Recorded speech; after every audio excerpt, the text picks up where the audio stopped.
Bonjour tout le monde, bienvenue au show de moto. Je m'appelle Éric Ménard. Cette semaine à l'émission, on vous a déjà parlé du GS Challenge par les années passées. C'est une compétition amicale de moto double usage qui se tient à la pourvoirie Bourgard près de Mont-Laurier à chaque année.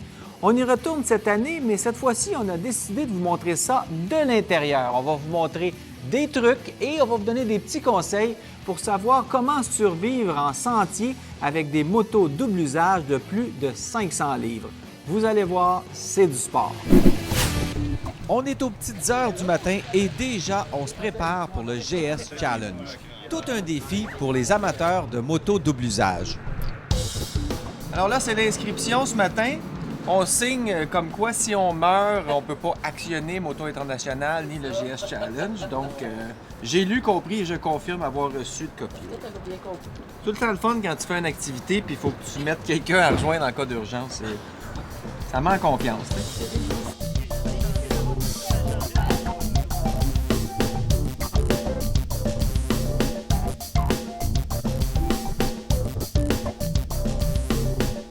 Aujourd'hui, au show de moto, on vous emmène au GS Challenge organisé par Moto International. Donc, un challenge avec des grosses BMW R1200 GS, des motos d'à peu près 500 livres. Et notre équipe, le show de moto, Serge Tardif, un de mes vieux chums. Serge, t'es prêt? Toujours prêt. Troisième GS Challenge ensemble. Et Ken McDonald. Toujours prêt. Deuxième GS Challenge. Et toi, tu vas le faire avec un GS 650 cette année. 650 cette année. Donc, en plus, cette année, on a choisi de faire le parcours double diamant qui est le plus difficile. Par les années passées, on faisait le parcours bleu, donc intermédiaire. Mais là, je pense que cette année, on va en avoir pour notre argent parce qu'en plus, il paraît qu'il n'y a plus beaucoup dans le coin de Mont-Laurier. Alors, ça va être la fun. Hey les gars, go team go! Il faut vraiment qu'on se trouve une façon. On va penser à ça.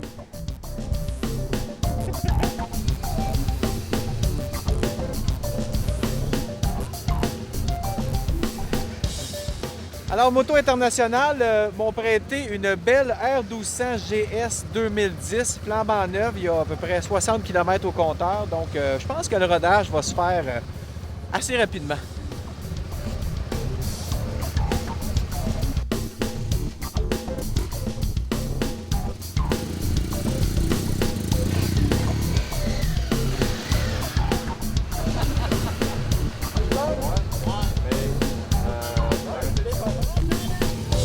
Les filles comme les gars sont enthousiastes, mais certains viennent d'aussi loin que de l'Alberta pour se donner à fond dans les sentiers du Québec.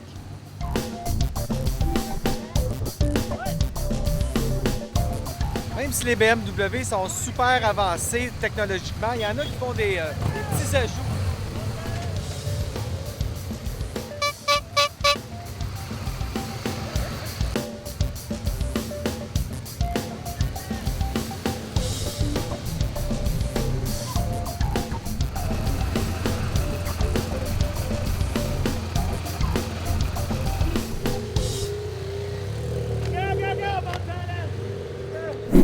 On est rendu à la ZEC Maison de Pierre. On s'est enregistré là, dans la petite cabane au cas où on meurt en chemin. Bien, au moins, ils ont notre nom et notre numéro de téléphone. Les gars se préparent et on s'en va là-bas. On rentre pour une centaine de kilomètres de chemin de terre, de sentiers et de boîtes. En plus, il paraît qu'il n'y a plus dans les derniers jours, donc ça devrait être un petit peu boiteux. Et si jamais ça va mal, bien, nos amis sont là.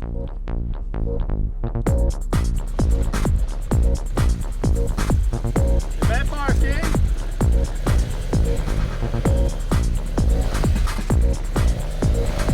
Petits sentiers serrés, grandes mares de boue cachant des billots et des grosses pierres sont autant d'écueils auxquels on fait face pendant cette épreuve de 2 jours.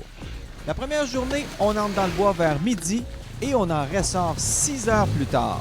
Et ça, c'est quand ça va bien.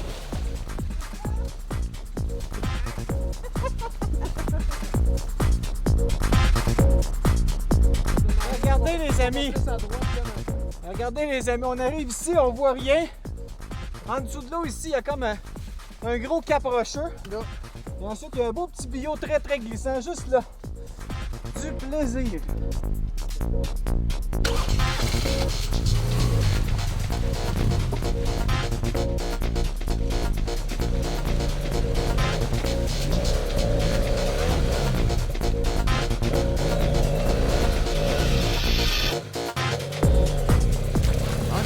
tranquillement et en travaillant en équipe, on se sort de toutes les situations. Là, laissez le bicycle vers Eric. On sort tes mains. 1, 2, 3, go.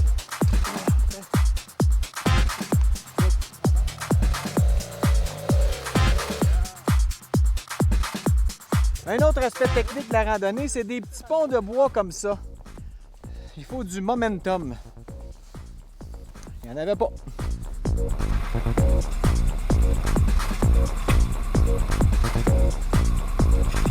On rembarque et on gaze. Il y en a pour tous les goûts. Des chemins chaotiques et même des épreuves dans un banc de sable. On doit rouler entre les rubans bleus et aider les autres équipes s'il y a lieu.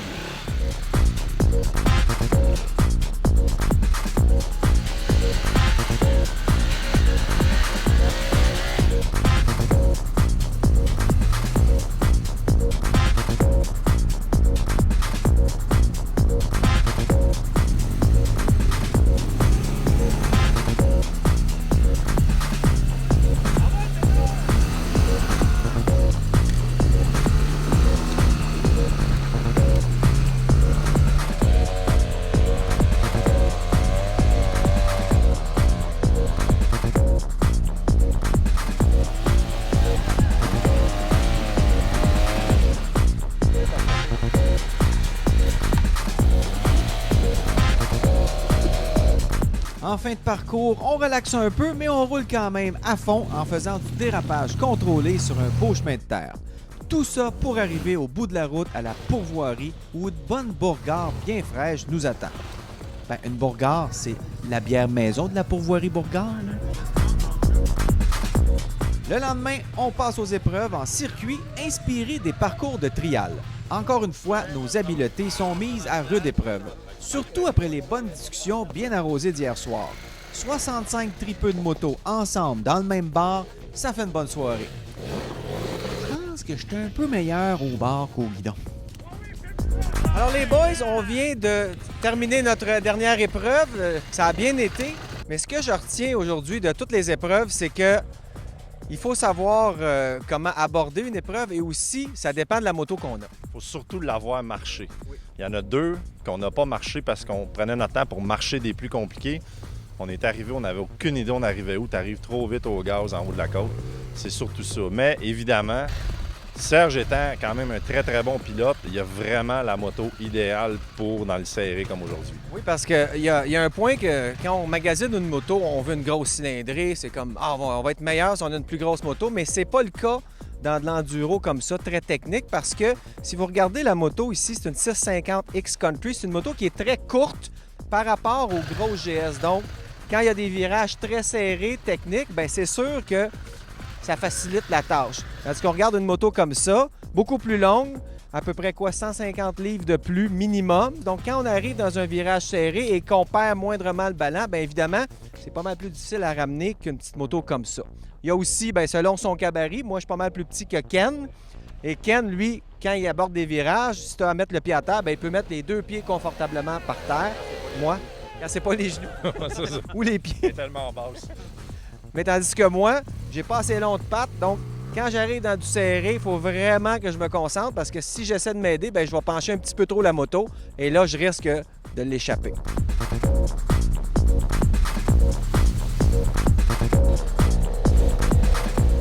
En tout, on va rouler dans le bois près de 8 heures de temps. On va affronter toutes les conditions de terrain, mais travail d'équipe, concentration, bonne lecture du terrain, expérience, témérité et guts nous permettent de passer à travers tout ça pour faire une belle journée de malade de moto. Après ça, venez pas nous dire que la moto, c'est pas du sport.